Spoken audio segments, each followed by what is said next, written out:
sign, so kumusta po kayo guys? Ayan, so water sign ang reading natin ngayon is energy update, no?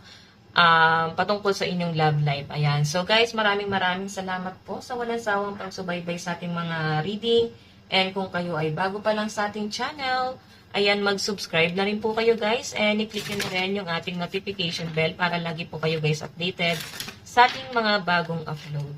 Okay, so water sign, tignan natin ano ba ang inyong energy update. Pagdating sa inyong love life po ni water sign, Cancer, Pisces, and Scorpio. So yun guys, sa mga nagtatanong pala about private reading, iiwan ko na lang yung link sa ating pong description box. Okay.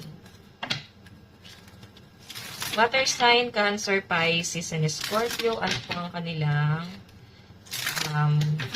energy pagdating sa kanilang love life? Water sign. Okay.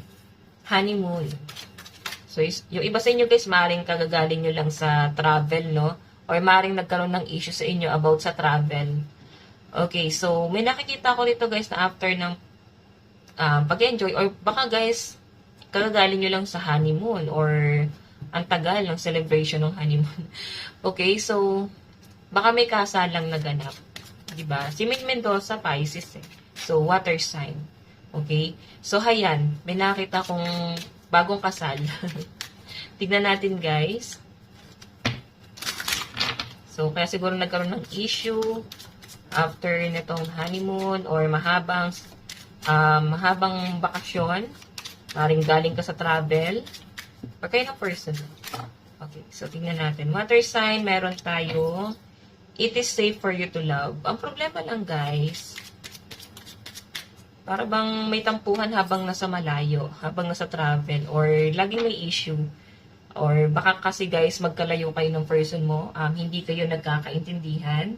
Pagdating sa mga ilang bagay, nakikita ko lang dito, water sign, mas maganda pa rin na pag-usapan nyo ng person mo. Wag lagi, guys, nakapokus dun sa relationship kasi hindi talaga kayo makakapag-move forward kung ikaw o yung person mo para bang lagi lang nakatingin doon sa relationship. Wait lang guys, nalabo nung ano. Para bang binabantayan lang yung galaw. So, napaka-clingy ng energy. Hindi kayo makakapag-move forward. Kasi pag ganyan guys, kahigpit, para bang mahadlangan ng isa na yung pangarap ng isa. So, kung bakit ba nagpapaka-hardworking yung isa? Diba? Kung bakit nagpapaka-hardworking? Kasi para naman yun sa inyo. Okay? Pag-usapan nyo guys, huwag kayong magtatampo. So, tingnan natin guys. Pagdating sa love life. Nasa ba yung card? Love situation po ni water sign, Cancer, Pisces, and Scorpio. Water sign.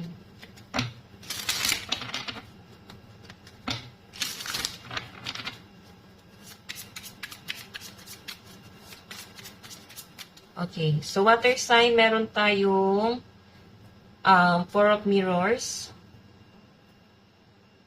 Parang may gift kang matatanggap. Or pwede ikaw ito magbibigay ng gift. Okay, natutuwa lang ako sa energy, guys. Napaka-effort. Silver lining. Six of Mirrors. Okay. Challenge winner. Ibig sabihin, tignan mo, the fans. Ibig sabihin, pwedeng napapansin ng mga tao yung relationship nyo ng person mo. Okay? Parang nagka-trending kayo or napag-uusapan talaga kayo. Pwedeng parang apple of the eye kayo ngayon. O, kapansin-pansin, kapukaw-pukaw ng atensyon. Pwede kasi guys na, ito nga kasi, kung mapansin nyo, di ba parang groom, magpapakasal. So, parang may kasalan na nagaganap or pwedeng may plano na kasalan. May nakikita akong challenge winner. So, sa dami ng pinagdaanan nyo ng person mo, parang sa dami ng struggle, paghihirap, parang sa kasalan din pala ang bagsak ninyo, guys. Okay? Dito rin pala ang hangganan yung dalawa. So, water sign, tignan pa natin. Kumbaga, hindi kayo talaga sumuko sa mga struggle, hindi kayo sumuko sa mga issue ng buhay. Inilaban nyo to, guys. Okay, tignan natin. So, meron po tayong Nine of Mirrors, blindsided. Parang hindi nyo na lang din, guys, tinitignan yung mga sinasabi ng ibang tao patungkol sa inyong relationship. Kasi para bang Kayong dalawa lang naman ng person mo ang dapat nagkakaintindihan. So, huwag nyo guys pakikinggan yung sasabihin ng ibang tao against it sa relationship nyo. Kasi at the end of the day, kayong dalawa lang ang magkakampi rito. Okay? Maaari kasi guys na merong iba na gustong sumira or gustong manghimasok sa relationship nyo. Ayun no. Okay, late bloomer. Siguro guys, ngayon yung nare-realize na ang sarap pala magmahal. Siguro ngayon lang guys na experience yung ganitong klase ng feelings. Never nyo siya guys na experience or pwedeng mas iba ngayon. Okay? Tignan pa natin guys. Pagdating po sa love life ni water sign. Oops.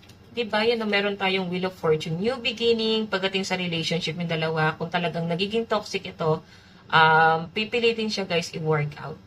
Okay? Babawi at babawi. Pwedeng ikaw or yung person mo bumabawi sa inyo guys. Makakita mo yung effort na ginagawa niya. Okay, so tignan natin.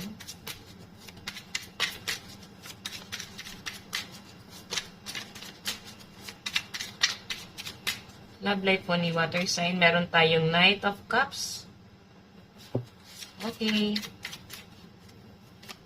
And meron tayong Ace of Pentacles. Wow, may offer pa sa inyo. I think may nakakita akong ano dito guys. Parang may gift.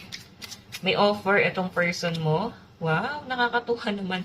Ibig sabihin, maaaring gusto niya talaga guys ng higher commitment sa inyo. Meron siyang gustong i-offer sa inyo. Kumbaga, kung dati naguguluhan ka dito sa relationship na to, ngayon parang gusto niya ng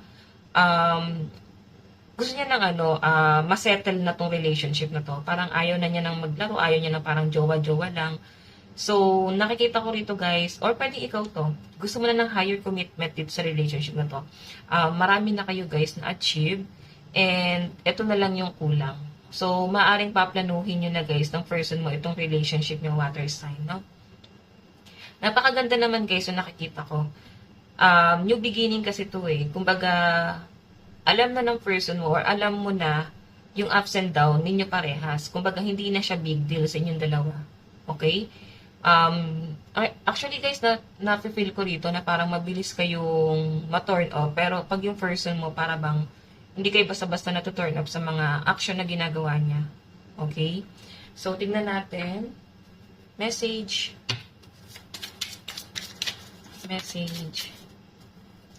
Meron po tayong illusion. Avoid the trap of mistaking a fantasy for a true soul connection.